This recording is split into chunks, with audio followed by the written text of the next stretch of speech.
Hey everyone, my name is Dyck, and I'm pumped to be here with Lauren Ingram, Creative Director at ES99 Impact Networking. Thanks a lot for coming in today. Thanks for having me. Love talking about brands and marketing, brand story. Maybe just kind of tell everyone a little bit about what your roles and responsibilities are. Yeah, for sure. I am one of the creative directors here, so I have my team that I specifically make sure that all of their clients are being taken care of, they're delivering the right strategies, helping guide new designers and writers inform their craft to better work with our clients. But then we also just are looking at the overall department and the agency and where can we improve, where can we all come together and just be the best we can be.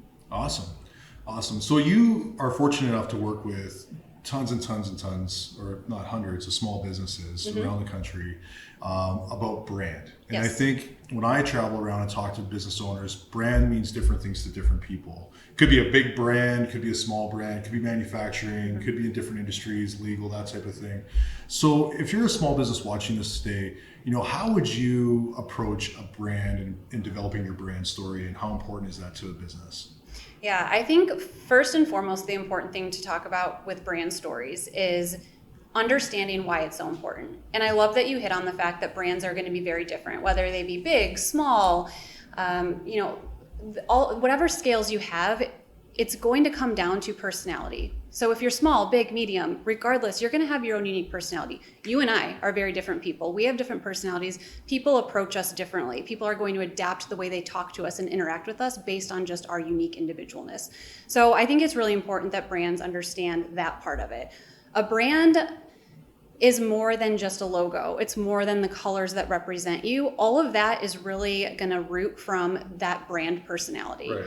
And I think understanding that. Is that a misconception with small business, that if I have a brand and I have, like, my brand really is that logo and those three colors of blue? I think sometimes it is. And, I don't want to discredit logos. That's what we do. Okay, and yeah. that we are very strategic about that. Yeah. But that is going to come from what your personality is, or really more so your brand is not how you show up in marketing. Right. It's not the direct mail piece that's on someone's door or that email coming through their inbox. What's your brand is what that direct mail is saying and how it's saying it. It's what that email is saying. How is it reaching out to your customer? It's more about, if my product line goes down today, my manufacturing, it's done. How I handle that, how my company or brand is telling that information is really going to be based on my personality. Different personalities are going to convey that that information very differently. And that is truly what a brand is. And then the package that holds that all together is the brand identity. It's what represents you, but truly the heart and core of it is that personality. So if I'm a small business and maybe, my brand's been the same for a long period of time, I haven't really done anything different when I thought about it really, and I want to do something different, how do I get started? That's a great question. You can come talk to us first and foremost. Okay. If you're not ready to do that, Yeah. Or if you're just trying to figure out, I think the basics would be, what's your foundation? What's your mission and vision?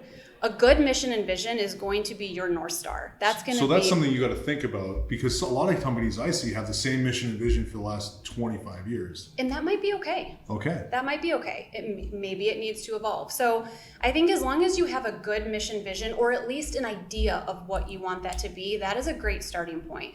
And a good mission and vision is succinct. It's going to be short. We see ones that are manifestos of 5 paragraphs long. No one's going to remember that. What's going to be those main points, that main sentence that really hits on who you are? And I think a good analogy about starting and figuring that out is graduating. Picture yourself graduating from high school, right? You're about to go to college.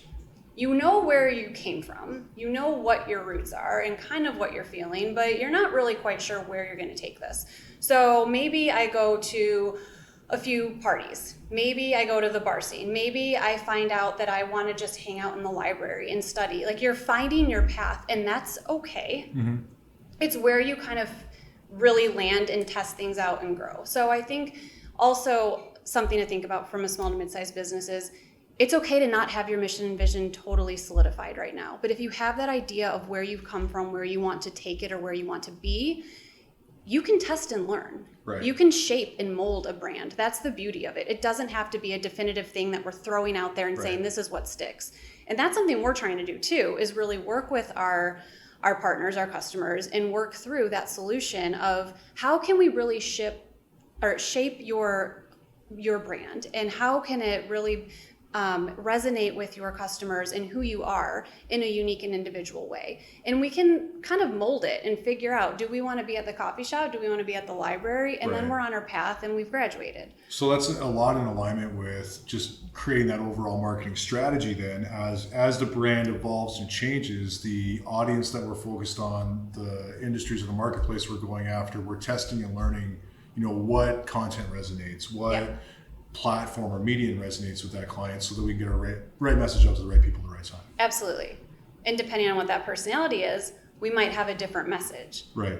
It doesn't matter about the marketing part. The marketing part is still going to be, marketing tactics, I should say. The marketing strategy is a bit different, and that's going to be shaped from the personality. But the tactics can still be this, this, and this, but it's going to be dependent on how we take that strategy and how we shift the messaging and how we want to test and learn from that personality. Okay, so I'm a business watching this video today, and I haven't really done anything with my brand. I'm interested in maybe updating it, changing it. What are a couple of things I should consider? Obviously, calling ES99 is one of them. Yes. But if I could do anything internally or work with some of the teams that I have right now, what are some pro tips you would give? Sure. I think, really thinking through, who are you? Okay. What is one sentence that could define who you are, what you stand for? And what is one sentence that could define who you want to be? What is aspirational? It doesn't have to be something that's in the now. So that's that mission and that vision, right? There's like that current state and then that future state. What is something that you achieve to be, that you want to be, that's going to draw in? Those things are going to start to pull at and ground you in the roots of what that personality is and where you can start to take it. Think about what's important to you now and where you want to be in the future or projection state, and that's going to help start planting the seed of where you need to land and where you should take your brand from an evolution standpoint, or do you evolve? Do you stay where you are now? Yeah, I think that's super insightful. Authenticity, and we talk about understanding our audience, and that authenticity about who we are and where we want to go is going to shape the way that we're going to want to communicate with our clients. It's probably not an easy exercise to be self-reflective on your business to do that, but critically important to understand where you are today and how people interact or how clients interact with your business, employees interact with your business, so that your brand can evolve and change. I think it's been super smart. There's a lot more I know that goes into branding and so creating, much more. This is just the tip of it, the personality that's going to start to dig at and influence and guide and mold all of the other things that come into it. Yeah. But I think something you said that's really critical is self-reflection. Right. You have to be honest, and it's okay you have to be self-critical of what's working for us, what's not working for us, and be very honest, because if you are a dry technical industry, that's okay. You can still find a personality within that. Don't try to be something you're not. Just really go with what you're rooted in, and then figure out which ways you can mold that to that authentic standpoint for yourself. I love that approach, and I think that we could have tons of videos on branding and different ways to approach it, different examples. So thanks a lot for coming in. I appreciate it. Thank you. Hey. Awesome. Cool.